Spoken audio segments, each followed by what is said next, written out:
తెలియదు. ఈయనే ఉంది కదా.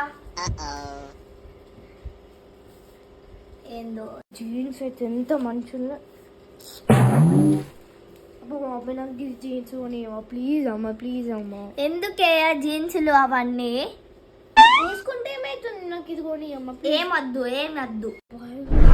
ఎంత మంచిది ఫ్రెంచ్ ఫ్రైస్ కూడా. మమ్మీ ఫ్రెంచ్ ఫ్రైస్ ఆర్డర్ చేయవా ప్లీజ్? ఎందుకు ఇంట్లో ఇది ఎంత మంచి ఉంది డ్రెస్. మమ్మీ ఏ పైన మంచిది కొనుక్కోవాలి కంపల్సరీ. మమ్మీ మమ్మీ మమ్మీ ఏందే ఇది ఎంత మంచిది కొని అమ్మ ప్లీజ్. నీకు దండం పెట్టుకొని పండుకున్నాను మంచిగా ఉంటది. ఏ ఆపు. ఏందే ఇది ఊకే ఆన్లైన్ ఆన్లైన్ ఆన్లైన్. ఊకే అది ఆర్డర్ పెట్టు ఇది ఆర్డర్ పెట్టు. ఊకే ఫోనేనా? ఆ రోజుల్లో అల్లనైతే